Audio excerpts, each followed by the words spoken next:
왜 하필 그 나라입니까? 한 나라의 이름이 호명되는 순간 숨을 삼켰고 회의실 전체에 찬물이 끼얹어진 듯 정적이 흘렀습니다. 그 자리에 모인 세계 각국 대표들은 당혹과 불신, 심지어 분노를 감추지 못했습니다. 누구도 예상하지 못했던 이름, 누구도 준비하지 않았던 시나리오였습니다. 그 자리가 원래 누구를 위한 것인지 모두가 알고 있었습니다. 예정된 순서도 합의된 공감대도 무너졌고 당연히 일본일 거라는 믿음은 그 순간 산산이 부서졌습니다. 그날 전략의 판이 뒤바뀌었고 군사 외교의 중심축은 조용히 이동했습니다. 그 이름은 일본이 아니었습니다. 그것은 바로 대한민국이었습니다. 전 세계 외교의 판도를 뒤흔든 충격적인 그날의 이야기, 지금 바로 들려드리겠습니다. 그 전에 잠깐 구독과 좋아요로 한국방산을 응원해주세요. 저는 다케다 고로라고 합니다. 일본 방위성 전략국에서 30년을 근무했고 퇴역 후에는 NHK와 요미우리에서 안보 칼럼을 집필해왔습니다. 한미일 3국 협력을 연구하며 한반도 정세를 누구보다 오래 지켜봤다고 자부합니다. 그래서일까요? 그날 워싱턴의 한 고위 관계자로부터 한국만이 독자 억지력을 가질 자격이 있다는 것이 미국 내부의 결론이라는 비공식 정보를 전해 들었을 때 저는 한동안 텅 빈 책상 앞에 앉아 아무 말도 할 수 없었습니다. 그 정보가 저에게 전달된 것은 도쿄 아카사카에 있는 한 호텔 로비에서였습니다. 오랫동안 알고 지낸 미국 국무부 동아시아 태평양 담당 부차관 보아의 비공식 만남이었죠. 그는 주변을 둘러본 뒤 조용한 목소리로 말했습니다. 고로, 곧 큰 변화가 있을 겁니다. 워싱턴에서는 이미 결정이 났어요. 동북아 안보 파트너십의 중심축이 바뀔 거예요. 처음엔 무슨 말인지 이해할 수 없었습니다. 중국 견제를 위한 새로운 전략인가요? 하고 물었더니 그는 고개를 저었습니다. 아니에요. 이건 중국 문제가 아니라 누가 실제로 억지력을 감당할 수 있느냐의 문제입니다. 그리고 그 답은 일본이 아니라 한국이었어요. 그 순간 등골이 서늘해졌습니다. 30년간 일본 안보 정책의 핵심에서 일해온 저로서는 믿기 어려운 얘기였습니다. 설마 한국이 우리보다 하고 말을 꺼내려는데 그가 손을 들어 제지했습니다. 이건 아직 공개할 수 없는 정보예요. 하지만 곧 현실이 될 겁니다. 준비하세요. 그날 밤 집에 돌아와서도 그 말이 머릿속을 떠나지 않았습니다. 지금껏 우리는 그렇게 배워왔습니다. 일본은 비록 패전국이지만 미국의 가장 안정적인 동맹이자 아시아에서 가장 책임 있는 민주국이며 기술과 예산 모두를 갖춘 파트너라고. 그런데 이제 그 자리를 한국에게 내주라는 겁니다. 며칠 뒤 또 다른 경로를 통해 비슷한 정보가 들어왔습니다. 이번엔 펜타곤에서 일하는 일본계 미국인 분석관이었습니다. 그는 암호화된 이메일을 통해 이렇게 전했습니다. 한미 간의 비밀 협의가 진행 중입니다. 내용은 한국의 독자적 핵억지력 구축에 대한 기술적, 정치적 지원입니다. 일본은 이 논의에서 완전히 배제되어 있습니다. 저는 충격을 받았습니다. 이것이 단순한 루머가 아니라는 확신이 들었기 때문입니다. 두 개의 독립적인 채널에서 같은 정보가 나왔다는 것은 이미 워싱턴 내부에서는 기정사실화되어 있다는 뜻이었습니다. 그 주에 열린 한일 안보 대화에서도 분위기가 이상했습니다. 미국 측 대표들이 평소보다 소극적이었고 전략적 협력에 대한 구체적인 언급을 피하는 것 같았습니다. 회의가 끝난 뒤 복도에서 만난 미국 국방부 관계자는 일본도 새로운 현실에 적응할 준비를 해야 할 것 같습니다라고 의미심장한 말을 남겼습니다. 외무성 내부에서도 움직임이 감지되기 시작했습니다. 한반도 담당 과장이 급히 워싱턴으로 출장을 떠났고 방위성에서도 비공개 회의가 연일 이어졌습니다. 하지만 정작 구체적인 내용은 극소수만 알고 있는 것 같았습니다. 언론에는 전혀 흘러나오지 않았죠. 저는 조용히 관련 자료를 수집하기 시작했습니다. 최근 한국의 방산업체들이 어떤 움직임을 보이고 있는지, 한미 군사협력이 어떤 방향으로 발전하고 있는지 살펴봤습니다. 놀랍게도 공개된 자료만으로도 상당한 변화가 감지됐습니다. 한화시스템의 미사일 기술, 두산에너빌리티의 소형 원자로 개발, LIG넥스원의 레이더 시스템, 하나하나가 심상치 않은 수준이었습니다. 하지만 이것만으로는 미국의 판단을 완전히 이해할 수 없었습니다. 기술력만으로는 설명되지 않는 무언가가 있었습니다. 정치적 안정성, 국민적 합의, 아니면 우리가 놓치고 있는 다른 요소가 있는 건지 며칠을 고민한 끝에 저는 결심했습니다. 직접 확인하러 가자. 한국이 그토록 신뢰받을 이유를, 그리고 일본이 이토록 배제된 진짜 이유를 알아야만 했습니다. 더 이상 추측과 분석만으로는 안 되겠다는 생각이 들었죠. 평소 알고 지내던 한국 외교부 관계자에게 조심스럽게 연락을 취했습니다. 비공식적으로 한국의 안보 정책에 대해 공부하고 싶습니다라고 했더니 며칠 뒤 관련 부서에서 만나볼 수 있도록 주선하겠습니다라는 답이 왔습니다. 그 답변에서 묘한 자신감이 느껴졌습니다. 서울행 항공권을 예약한 그날 밤, 저는 침대에 누워 이렇게 혼잣말을 했습니다. 설마 정말로 우리가 진 것인가? 아직 일반 국민들은 모르고 있지만 동북아의 판도가 조용히 그러나 근본적으로 바뀌고 있다는 것을 저는 느끼고 있었습니다. 그 변화의 실체를 확인하기 위해 저는 처음으로 한국을 진지하게 바라볼 준비를 하고 있었습니다. 서울에 도착한 날은 유난히 하늘이 맑았습니다.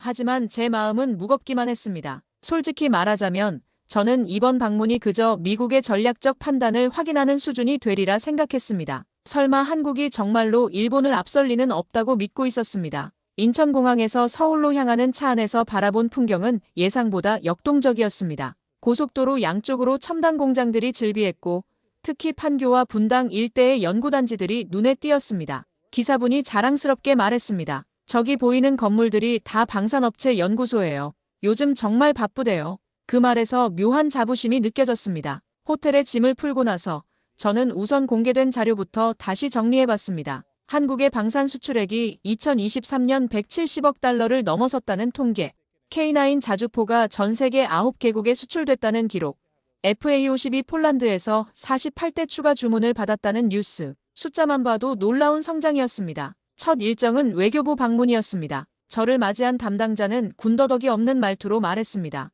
다케다 선생님, 저희는 이미 오래전부터 준비해왔습니다. 단지 말을 아끼고 있었을 뿐입니다. 그 눈빛은 자부심으로 가득 차 있었습니다. 예상보다 차분했고 동시에 확신에 찬 태도였습니다. 준비라고 하시면?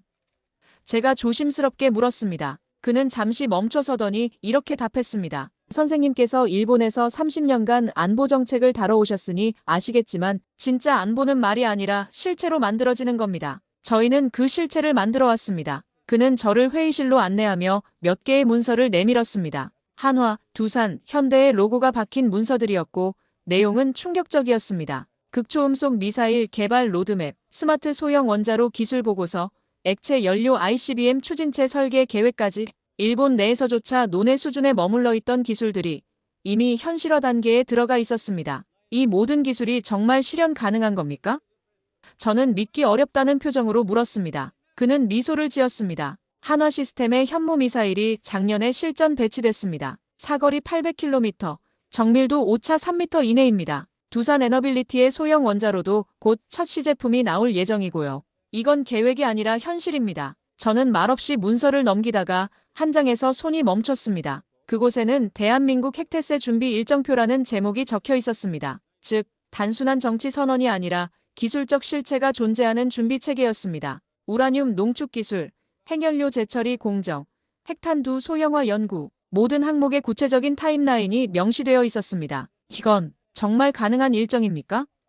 제가 떨리는 목소리로 물었습니다. 저희는 이미 기초 연구를 마쳤습니다. 문제는 정치적 결단뿐이에요. 그리고 미국이 그 결단을 지지하기로 했습니다. 그의 말은 담담했지만 그 안에 담긴 의미는 충격적이었습니다. 오후에는 한 시설을 방문했습니다. 공식적으로는 첨단 소재 연구소라는 이름이었지만 내부는 예상과 달랐습니다. 안내받은 시설 내부를 둘러봤을 때는 더 이상 아무 말도 나오지 않았습니다. 시설은 민간 연구소 형태였지만 체계는 군사적 사고에 기반을 두고 있었습니다. 지하 경납고, EMP 차폐 장비, 원격 제어 시뮬레이터. 이건 준비가 아니라 거의 완성에 가까운 모습이었습니다. 연구소 책임자는 자랑스럽게 설명했습니다. 여기서 개발한 신소재가 현무 미사일의 내열 코팅에 쓰입니다. 극초음속 비행 시 발생하는 4000도 고온을 견딜 수 있어요. 이 기술은 세계에서 미국, 러시아, 중국 다음으로 저희가 네 번째입니다. 일본은 언급되지 않았습니다. 저녁 시간에는 한국국방연구원 출신의 민간 연구원과 만찬을 가졌습니다.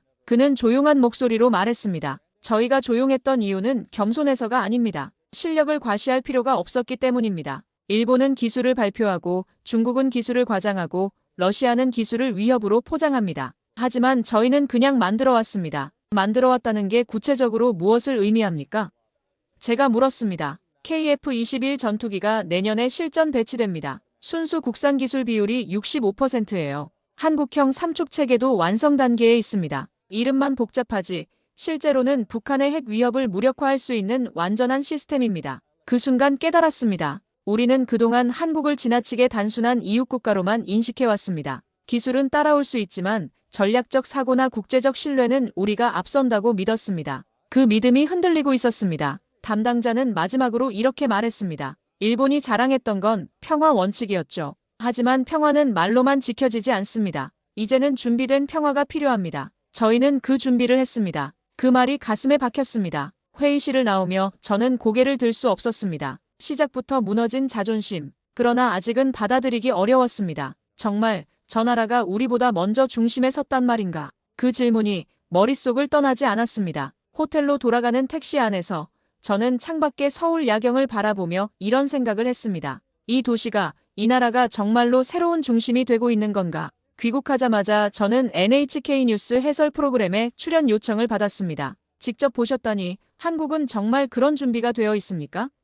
진행자의 질문은 평범했지만 그 뒤에 깔린 긴장감은 무시할 수 없었습니다. 스튜디오 안에는 제작진들도 평소보다 많이 모여 있었고 모두의 시선이 저에게 집중되어 있었습니다. 잠시 말을 고르다 답했습니다. 네, 예상보다 훨씬 정밀했고 이미 일정 부분은 기술적 자립이 이루어져 있었습니다. 스튜디오 안이 조용해졌습니다. 그 짧은 한마디로 모든 시청자에게 의미가 전해졌기 때문입니다. 한국은 준비되었고 일본은 뒤처졌다는 의미 말입니다. 진행자가 재차 물었습니다. 구체적으로 어떤 부분에서 그렇게 느끼셨습니까?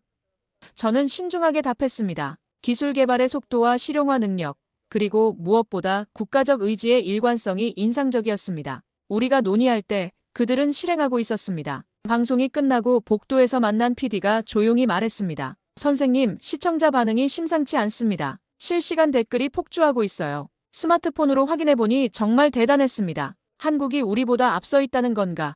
일본은 뭘 하고 있었나? 이래서는 안 된다 같은 댓글들이 쏟아지고 있었습니다. 그날 이후 일본 언론은 하루도 빠짐없이 왜 우리가 배제됐는가를 다뤘습니다. 요미우리 신문은 미국 정부의 정책 변화를 두고 전후 안보 체계의 근간을 흔드는 충격이라며 사설을 냈고, 아사히는 일본은 언제부터 한국보다 전략적 신뢰를 잃었는가라는 제목의 기획 기사를 냈습니다. 마이니치 신문은 더 직접적이었습니다. 한국의 방산기술, 일본을 추월했나라는 대제목으로 일면을 장식했습니다. 특히 산케이 신문의 반응이 가장 격렬했습니다. 한국의 핵무장 야욕을 미국이 지원한다는 것은 동북아 평화를 위험에 빠뜨리는 행위라며 강하게 비판했습니다. 하지만 그 비판 속에는 분노보다는 당황함이 더 많이 섞여 있었습니다. 무엇을 어떻게 비판해야 할지 명확하지 않은 상황이었기 때문입니다. SNS에서는 분노가 들끓었습니다. 우리가 핵을 가지지 못한 사이, 저 나라는 언제 이렇게 컸나? 한국이 우리 위에 있다는 것을 인정할 수 없다. 저 역시 익명의 온라인 댓글을 보며 참담한 마음이 들었습니다.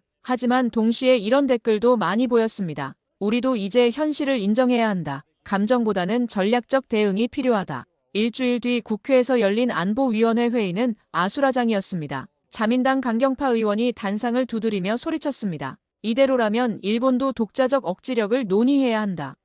하지만 공명당 의원이 즉시 반박했습니다. 핵무기 논의는 헌법 정신에 어긋납니다. 오히려 지금은 한국과 더 협력해야 할 때입니다. 정치권도 술렁였습니다. 자민당 내부에서는 핵공유 논의가 다시 고개를 들었습니다. 아베 전 총리의 측근들이 중심이 되어 일본도 나토식 핵공유를 검토해야 한다는 주장을 펼쳤습니다. 하지만 기시다 총리는 비핵 3원칙은 변하지 않는다며 선을 그었습니다. 문제는 국민 정서였습니다. 핵무기에 대한 거부감과 자존심의 충돌이 격렬하게 일어나고 있었습니다. 히로시마, 나가사키의 기억을 가진 세대는 여전히 비핵을 신념으로 삼고 있었고, 젊은 세대는 한국을 경쟁자로 보기보다 새로운 현실로 받아들이는 분위기도 감지되었습니다. 한 여론조사 결과가 특히 충격적이었습니다. 한국의 핵보유에 대해 어떻게 생각하십니까? 라는 질문에 대해 반대 48%, 찬성 35%, 모르겠다 17%라는 결과가 나왔습니다. 예상보다 찬성 비율이 높았습니다. 더 놀라운 것은 20, 30대에서는 찬성이 42%로 반대 40%를 앞섰다는 점이었습니다. 방위성 내부도 혼란스러웠습니다. 한 간부는 비공개 브리핑에서 이렇게 말했습니다. 한국의 기술력을 과소평가했던 것은 사실입니다. 하지만 문제는 기술이 아니라 미국의 신뢰입니다. 왜 우리 대신 한국을 선택했는지 그 이유를 정확히 파악해야 합니다. 저는 고민에 빠졌습니다. 과연 일본은 이 위기를 기회로 전환할 수 있을지, 아니면 이제 전략의 무대에서 점점 뒤로 밀려나는 위치에 처한 것인지 알아야 했죠. 연일 이어지는 언론 인터뷰와 칼럼 청탁 때문에 정신없는 나날이었지만 정작 명확한 답을 줄 수 없다는 것이 괴로웠습니다. 어느 날 저녁 집에서 혼자 있을 때 한국에서 가져온 자료를 다시 펼쳤습니다. 자료를 정리하던 중 저는 한국에서 받았던 기술 로드맵의 마지막 페이지를 다시 펼쳤습니다. 거기엔 이런 문장이 적혀 있었습니다. 전략은 무기보다 먼저 준비되어야 한다. 그 문장을 천천히 읽은 뒤 저는 노트를 덮었습니다. 그리고 처음으로 뼛속 깊이 느꼈습니다. 우리는 지금 결정적인 시기를 놓치고 있는 것인지도 모른다는 생각이 들었습니다. 한국은 이미 전략을 세우고 실행해 왔는데 일본은 아직도 과거의 영광에 기대어 현실을 부정하고 있는 것은 아닐까. 그날 밤 늦게까지 뉴스를 보며 생각했습니다. 분노와 당황으로 일관하는 일본의 반응이 오히려 한국의 선택이 옳았다는 것을 증명하는 것은 아닐까. 침착하고 전략적인 대응 대신 감정적인 반발만 이어지는 모습을 보며 저는 깊은 우려를 느꼈습니다. 귀국 후에도 며칠 동안 머릿속이 복잡했습니다. 회의실에서 마주했던 그 설계 도면과 기술 문서들이 자꾸 떠올랐습니다. 한화와 두산이 주도하고 있다는 그 추진체 개발, 소형 원자로 기반의 비상체계, 그리고 그것을 단순 실험이 아닌 실행 단계로 밀어붙이고 있다는 사실 말입니다. 일본에서도 유사한 연구는 있습니다. 그러나 지금 우리는 과연 같은 수준에 있는 건지 그 물음을 스스로에게 던졌고 저는 관련 자료를 하나하나 검토하기 시작했습니다. 제가 퇴직하기 전까지 접근할 수 있었던 자료들과 현재 공개된 정보들을 비교 분석해보고 싶었습니다. 국내 방위산업청 보고서를 열람하고 민간 원자력기술협회가 정리한 논문들을 다시 훑었습니다. 그리고 곧 인정할 수밖에 없었습니다. 기술적으로도 실행력에서도 우리는 이미 밀려 있었습니다. 미쓰비시 중공업의 FX 사업은 아직도 기본 설계 단계에서 머물고 있는데 한국의 KF-21은 이미 시험 비행을 마치고 양산 준비에 들어가 있었습니다. 가장 충격이 컸던 건 이 문장이었습니다. 대한민국은 군사 억제력을 위해 극초음속 추진체 개발을 군산학 협력체제로 전환 중이며 관련 부품의 83%가 국산화된 상태다. 83%. 그 수치 앞에서 저는 한동안 정적에 잠겼습니다. 일본은 아직도 절반 이상을 미국이나 유럽에 의존하고 있으며 심지어 일부 기술은 민감하다는 이유로 논의조차 되지 않고 있습니다. 더 자세히 알아보기 위해 방위성 시절 후배에게 연락을 취했습니다. 그는 현재 방위장비청에서 일하고 있었습니다. 선배님, 한국 방산업체들의 최근 동향이 어떻습니까?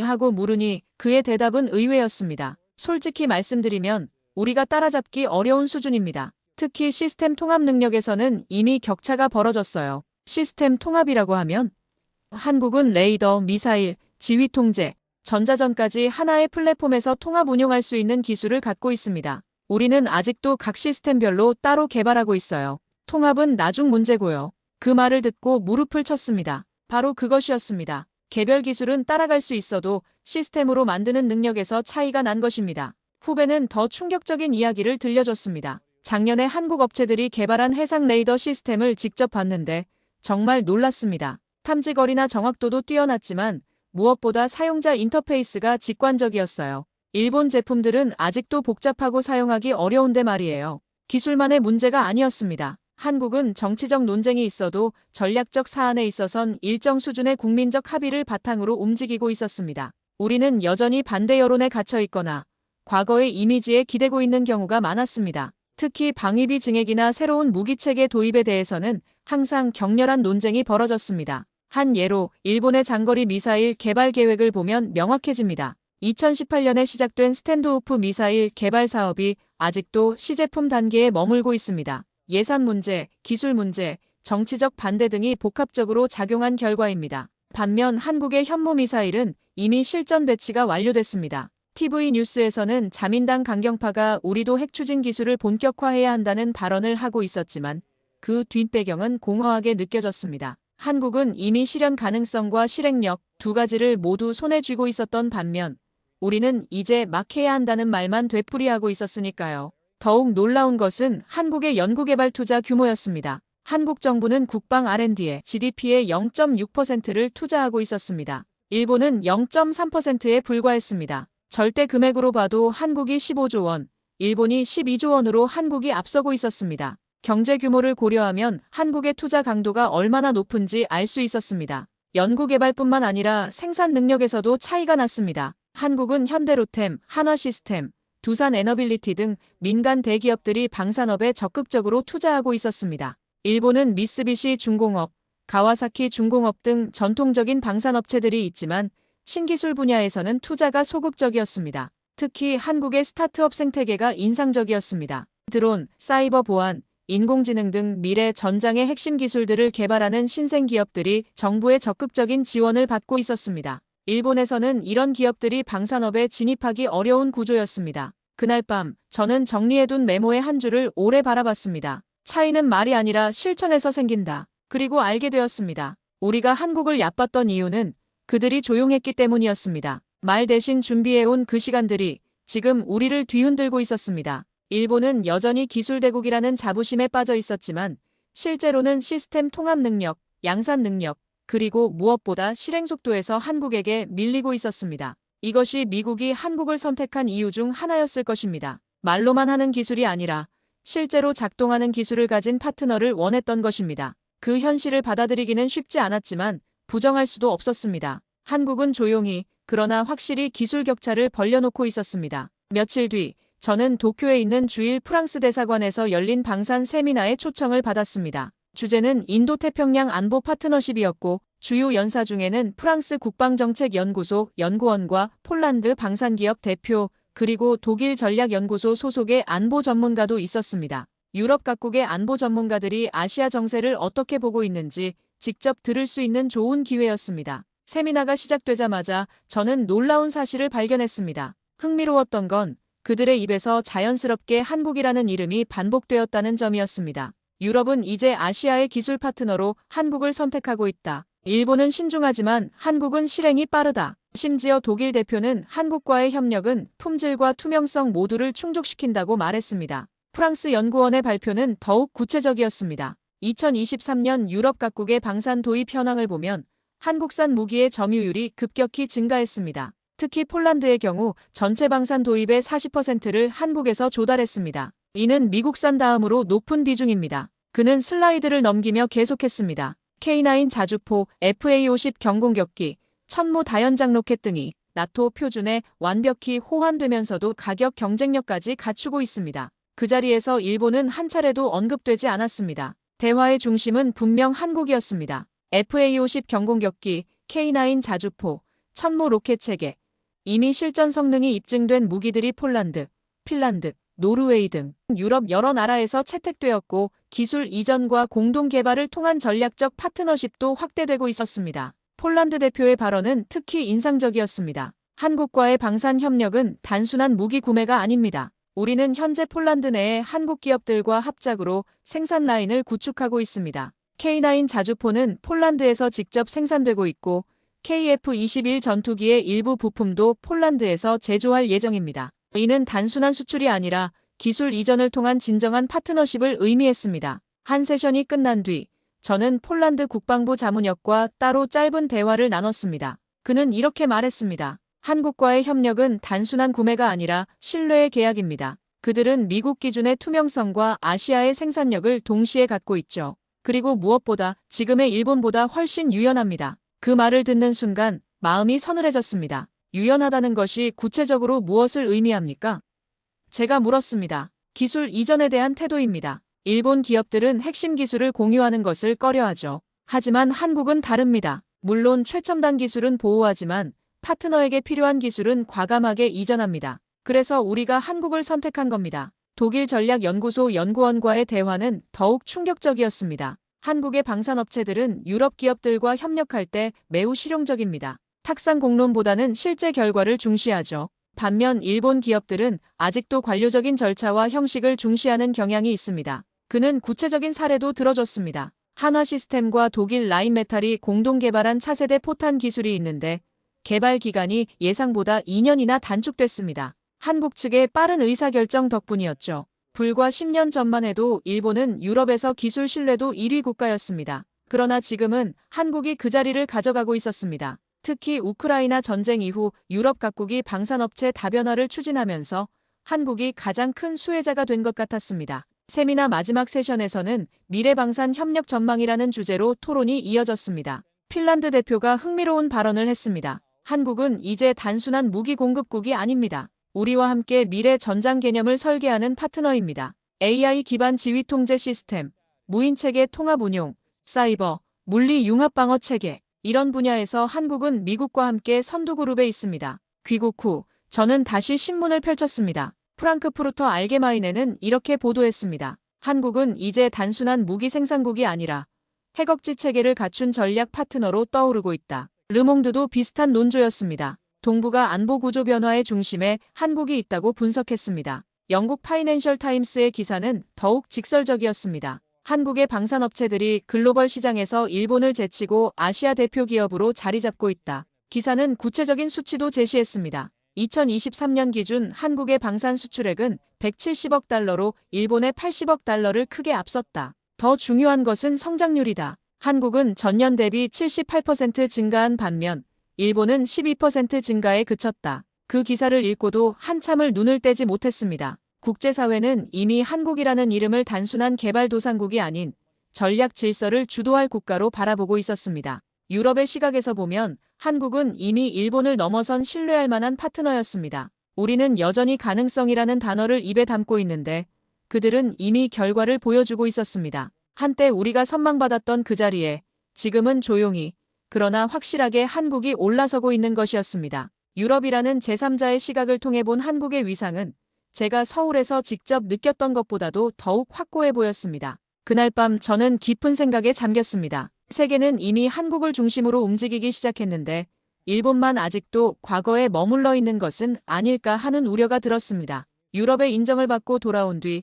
일본 언론은 새로운 논조로 들끓기 시작했습니다. 이번엔 한국을 직접적으로 비난하는 기사들이 쏟아졌습니다. 한국의 핵무장 움직임이 동북아 안보를 위협한다.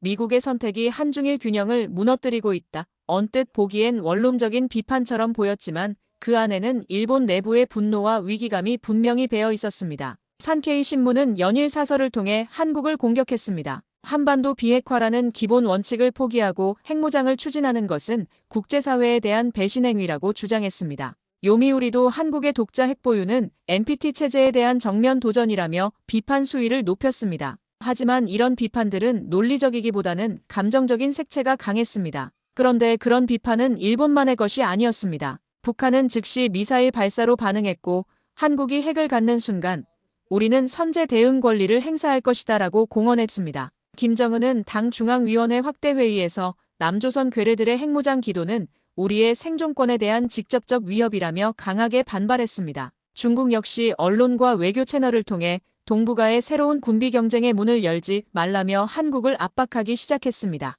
시진핑 주석은 베이징에서 열린 외국 주재 중국 대사 회의에서 일부 국가의 책임 없는 행동이 지역 안정을 해치고 있다고 우회적으로 한국을 비판했습니다. 중국 외교부 대변인은 더 직접적이었습니다. 한반도 핵무장은 절대 용납할 수 없으며 중국은 모든 수단을 동원해 이를 저지할 것이라고 경고했습니다. 놀라웠던 건 이 세 나라가 동시에 같은 방향으로 움직였다는 점입니다. 역사적으로 서로를 신뢰하지 않던 북중일이 한국이라는 변수를 견제하는 데만큼은 입을 맞추고 있었습니다. 그 광경은 제가 방위성에서 근무하던 시절에도 본 적 없는 일이었습니다. 특히 일본과 중국이 같은 목소리를 내는 것은 매우 이례적인 일이었습니다. 더 충격적인 것은 이들의 협조가 단순한 구두 비판을 넘어서고 있다는 점이었습니다. 북한은 연일 미사일을 발사하며 한국을 압박했고 중국은 한중 간 경제협력을 미묘하게 조절하기 시작했습니다. 일본도 한일 정상회담 연기를 통해 불만을 표출했습니다. 마치 사전에 조율된 것처럼 체계적인 압박이 시작된 것입니다. 국제사회의 반응도 복잡했습니다. 러시아는 중국과 비슷한 입장을 보였지만 동시에 미국의 이중적 핵정책을 비판하며 한국보다는 미국을 겨냥한 발언을 했습니다. 인도는 신중한 태도를 보였고 호주와 영국은 미국을 지지하는 쪽으로 기울었습니다. 한국의 대응은 의외로 차분했습니다. 과도한 감정적 반응 없이 억지력은 평화를 지키기 위한 준비일 뿐이라는 원칙을 고수했습니다. 한국 국방부 대변인의 발언은 인상적이었습니다. 모두가 소리를 높일수록 우리는 침묵으로 무게를 보이겠습니다. 일본은 지금 감정과 자존심에 흔들리고 있었습니다. 중국은 패권적 본능을 드러냈고 북한은 위협에 몰두하고 있었습니다. 그런 가운데 가장 전략적으로 움직이는 국가는 바로 한국이었습니다. 한국의 침착한 대응 뒤에는 치밀한 계산이 있었습니다. 한국 정부는 북중일의 반발을 이미 예상하고 있었고 이에 대한 대응 시나리오도 준비되어 있었습니다. 국가안보실 관계자는 비공개 브리핑에서 우리는 이미 3년 전부터 이런 상황을 가정하고 준비해왔다고 말했습니다. 특히 한국은 국제법적 정당성을 확보하는 데 주력했습니다. NPT 탈퇴 절차를 밟지 않고도 핵보유가 가능한 법적 근거를 마련하고 있었고 미국과의 확장 억지 협정을 통해 국제사회의 우려를 불식시키려 했습니다. 동시에 IAEA와의 협력을 강화해 투명성을 보장하겠다는 입장도 표명했습니다. 자민당 내 일부 강경 의원들은 이대로라면 우리도 핵 보유론을 공론화해야 한다고 말했지만 정작 국민 여론은 그리 간단하지 않았습니다. 히로시마와 나가사키의 상처는 여전히 깊었고 핵이라는 단어에 거부감을 가진 시민들이 많았습니다. 평화헌법의 정신과도 배치되는 주장이라는 비판도 거셌습니다. 그러나 한국은 달랐습니다. 여론조사 결과 응답자의 70% 이상이 더 이상 수세적으로만 있어서는 안 된다고 답했습니다. 그들은 과거의 희생이 아니라 미래의 생존을 이야기하고 있었습니다. 6.25 전쟁의 기억, 북한의 지속적인 위협, 중국의 부상이라는 현실적 위험 앞에서 한국 국민들은 현실적 선택을 지지하고 있었습니다.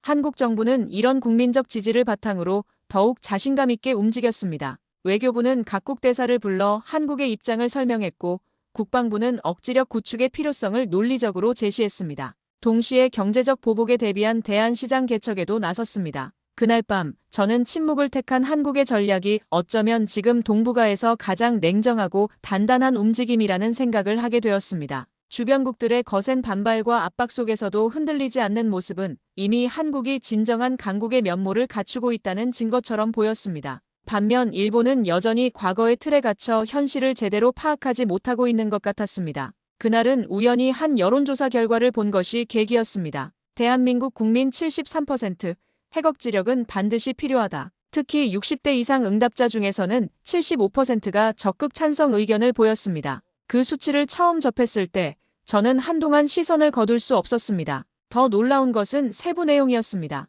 북한 핵 위협에 대응하기 위해서라면 국제적 고립도 감수할 수 있다는 응답이 58%에 달했습니다. 일본에서는 상상하기 어려운 수치였습니다. 우리는 오랜 세월 비핵이라는 정체성 아래 살아왔고 그것은 단지 정책이 아닌 신념이었으며 일종의 도덕적 우월감이기도 했습니다. 하지만 그 신념이 지금은 스스로를 가두는 족쇄가 되어가고 있었습니다. 히로시마와 나가사키의 참상을 직접 경험한 세대에게 핵무기는 절대악이었지만 젊은 세대에게는 현실적 선택지 중 하나로 받아들여지고 있었습니다. 반면 한국은 달랐습니다. 과거를 기억하면서도 미래를 선택하고 있었습니다. 특히 제가 놀란 것은 젊은 층의 반응이었습니다. 우리는 언제까지 주변국의 위협에만 반응할 것인가? 이제는 우리도 준비해야 한다. 그 말들이 정제되지 않았지만 단단하게 들렸습니다. 20대와 30대에서는 찬성 비율이 80%를 넘었습니다. 이들에게 핵무기는 금기가 아니라 생존의 도구였습니다. 더 깊이 들여다보니 한국 국민들의 인식에는 독특한 특징이 있었습니다. 단순히 북한의 위협 때문만이 아니라 중국의 부상과 일본의 군사대국화, 그리고 미국의 상대적 영향력 감소라는 복합적 상황을 종합적으로 판단한 결과였습니다. 한 여론조사 전문가는 한국 국민들은 이제 핵무기를 도덕적 관점이 아닌 전략적 관점에서 바라보고 있다고 분석했습니다. 서울에서 마지막으로 방문했던 한 공공연구소 로비에서 저는 은퇴한 한국군 장성 출신 연구원을 우연히 마주쳤습니다. 그는 저를 알아보고 조용히 다가와 말했습니다. 다케다 선생님, 저희는 일본이 우리보다 앞서 있다고 생각해왔습니다. 하지만 이제는 국민이 국가를 움직이는 시대로 왔습니다. 그게 저희의 가장 큰 무기입니다. 그 장성은 계속해서 흥미로운 이야기를 들려줬습니다. 북한이 남침했을 때 우리 국민들이 어떻게 반응했는지 아십니까? 정부는 피난을 갔지만 국민들은 남아서 싸웠습니다. 그때와 지금이 다르지 않습니다. 정부가 결정하면 국민이 따르는 게 아니라 국민이 원하면 정부가 움직이는 겁니다. 그 말은 제게 깊은 울림을 주었습니다. 기술과 자본은 따라잡을 수 있지만 국민의 결심과 방향성은 수치로 환산되지 않는 힘이었습니다. 한국의 핵무장 추진에는 단순히 정부의 정책이 아니라 국민적 의지가 뒷받침되고 있었습니다. 이것이 미국이 한국을 신뢰하는 가장 큰 이유 중 하나였을 것입니다. 한국 국민들의 의식 변화는 구체적인 행동으로도 나타났습니다. 방산업체 주식에 대한 개인 투자자들의 관심이 급증했고 관련 기업들의 주가는 연일 상한가를 기록했습니다. 젊은 세대들은 SNS를 통해 자주 국방의 필요성을 적극적으로 어필했습니다. 심지어 군 입대를 앞둔 청년들 사이에서는 이제야 제대로 된 군대에 간다는 분위기까지 감지됐습니다. 언론의 역할도 중요했습니다. 일본 언론이 정부 정책에 대해 비판적 거리두기를 하는 것과 달리 한국 언론은 국민 여론을 반영하여 정부 정책을 지지하는 논조를 보였습니다. 시민사회의 반응도 흥미로웠습니다. 과거 한국의 시민단체들은 대부분 진보적 성향으로 핵무기에 반대하는 입장이었습니다. 하지만 이번에는 달랐습니다. 6.25 참전용사회, 예비역 단체들을 중심으로 핵무장 지지 움직임이 나타났고 일부 시민단체들도 현실적 안보 대안이라며 이해를 표했습니다. 물론 반대하는 단체들도 있었지만 전체적으로는 수용적인 분위기였습니다. 일본은 아직도 가능성을 말하고 있었지만 한국은 책임을 이야기하고 있었습니다. 한국 국민들은 핵무기를 단순한 무기가 아니라 국가의 책임으로 인식하고 있었습니다. 우리가 강해져야 동북아가 안정된다는 인식이 널리 퍼져 있었습니다. 이는 일본의 우리가 강해지면 주변국이 불안해한다는 인식과는 정반대였습니다. 교육계에서도 변화가 감지됐습니다. 대학에서는 국방학과에 대한 관심이 급증했고 군사학 관련 강의가 인기를 끌었습니다. 젊은 세대들이 안보에 대해 진지하게 생각하기 시작한 것입니다. 특히 청소년들 사이에서는 우리 세대가 마지막으로 위협받는 세대가 되어야 한다는 의식이 퍼져나갔습니다. 경제계의 지지도 중요한 요소였습니다. 대기업들은 방산업체와의 협력을 확대했고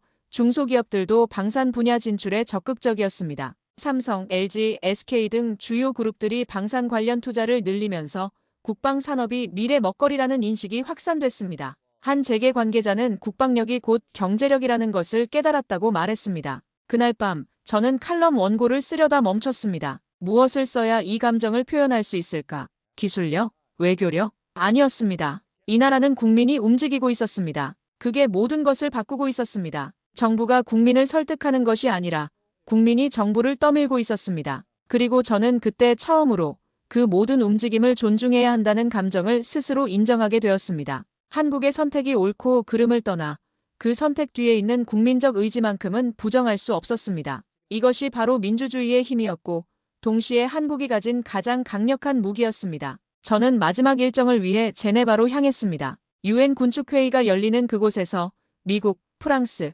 독일, 호주, 인도 등 주요 국가 대표들이 동북아 핵안보를 주제로 비공식 토론에 들어간다는 소식을 들었기 때문입니다. 이번에는 단순한 관찰자가 아니라 일본의 입장을 전달할 수 있는 비공식 채널로 참여하게 되었습니다. 제네바 공항에 도착했을 때 각국 대표단들의 움직임부터 범상치 않았습니다. 평소보다 수행원들이 많았고 보안도 삼엄했습니다. 특히 한국 대표단의 규모가 인상적이었습니다. 외교부뿐만 아니라 국방부, 과학기술정보통신부에서까지 고위급 인사들이 참석했습니다. 이는 한국이 이번 회의를 얼마나 중요하게 생각하고 있는지를 보여주는 대목이었습니다. 회의는 비공개였지만 일부 참석자들의 코멘트는 언론을 통해 공개됐습니다. 그중 가장 인상 깊었던 건 미국 국방부 부차관의 발언이었습니다. 한국은 기술제도민주주의의 세 요소를 모두 갖춘 유일한 억제 파트너입니다. 우리는 지금 그들과 핵태세 조율을 논의할 시점에 와 있습니다. 그 순간 저는 머릿속이 멍해졌습니다. 단순한 협력국이 아닌 조율이라는 단어는 이미 한국이 동북아 전략 구조의 중심으로 올라섰다는 뜻이었습니다. 더 충격적인 것은 프랑스 국방장관의 발언이었습니다. 한국의 핵보유는 이제 시간 문제가 아니라 형식의 문제입니다. 우리는 한국이 책임감 있는 핵보유국이 될 것이라 확신합니다. 이는 사실상 한국의 핵보유를 기정사실화하는 발언이었습니다. 영국 대표도 한국은 이미 NPT 체제 내에서 핵보유의 정당성을 충분히 확보했다고 평가했습니다.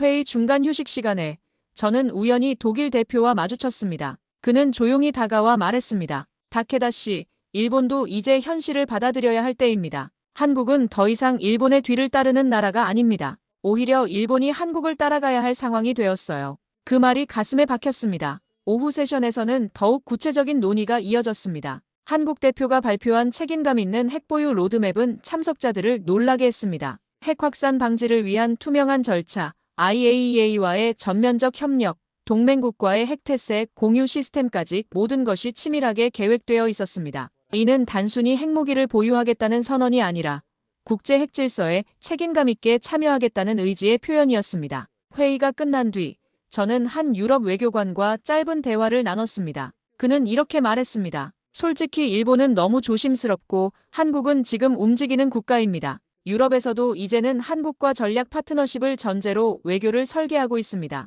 그 말을 들은 순간 저는 인정할 수밖에 없었습니다. 호텔로 돌아가는 길에 저는 스위스 언론의 보도를 확인했습니다. 한국, 동북아 새로운 핵균형의 중심축으로 부상이라는 제목의 기사가 눈에 띄었습니다. 기사는 이렇게 분석했습니다. 한국의 핵보유는 이제 국제사회가 인정하는 기정사실이 되었다. 문제는 언제가 아니라 어떻게의 문제다. 다음 날 아침 저는 제네바 UN 본부 근처 카페에서 한국 대표단의 한 인사와 우연히 마주쳤습니다. 그는 커피를 마시며 조용히 말했습니다. 다케다 선생님, 저희는 이 길을 혼자 걷지 않습니다. 미국이 함께하고 유럽이 이해해주고 심지어 중국조차 결국은 받아들일 수밖에 없을 겁니다. 왜냐하면 이것이 현실이거든요. 한국은 단순히 무기를 만드는 나라가 아니었습니다. 기술과 책임, 국민의 결심을 바탕으로 세계 질서를 설계하는 국가로 나아가고 있었습니다. 특히 인상적이었던 것은 한국의 전략적 사고였습니다. 단순히 북한을 억제하는 것이 아니라 동북아 전체의 안정을 책임지겠다는 의지를 보이고 있었습니다.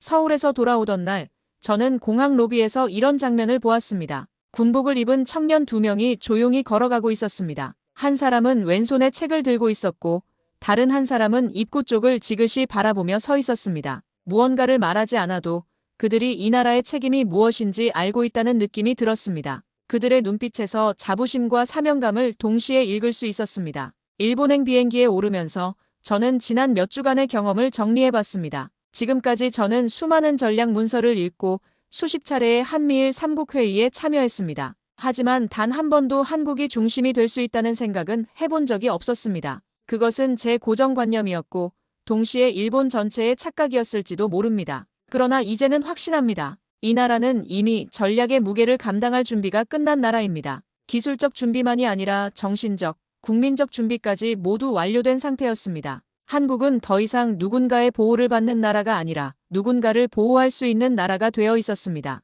비행기 창문으로 내려다본 한반도의 불빛들이 유난히 밝게 보였습니다. 그 불빛들이 이제는 동북아 전체를 비추는 중심의 빛이 되고 있다는 생각이 들었습니다. 한국은 조용히, 그러나 확실히 세계의 중심으로 올라서고 있었습니다. 한국은 더 이상 주변의 위협에 휘둘리는 나라가 아니었습니다. 누구보다 조용히, 그러나 누구보다 단단하게 준비해왔습니다. 기술도 외교도 군사력도 완벽했습니다. 한국은 단지 무기를 만드는 나라가 아니었습니다. 방위산업의 놀라운 진화, 그리고 그 기술을 조용히 뒷받침해온 국민들의 시민의식까지 그 모든 것이 이 나라를 전략의 중심으로 이끌고 있었습니다. 저는 분명히 느꼈습니다. 이제 세계는 한국을 중심으로 움직이고 있다는 사실을 인정할 수밖에 없습니다. 30년간 일본 안보 정책에 몸담았던 제가 목격한 이 변화는 단순한 정치적 선택이 아니었습니다. 한국 국민 모두가 만들어낸 역사적 전환점이었습니다. 대한민국, 그들은 이제 진정한 강국이 되었습니다. 오늘 사연에 대한 여러분의 생각을 댓글로 남겨주세요. 감동뭉클에서는 여러분의 소중한 마음을 모아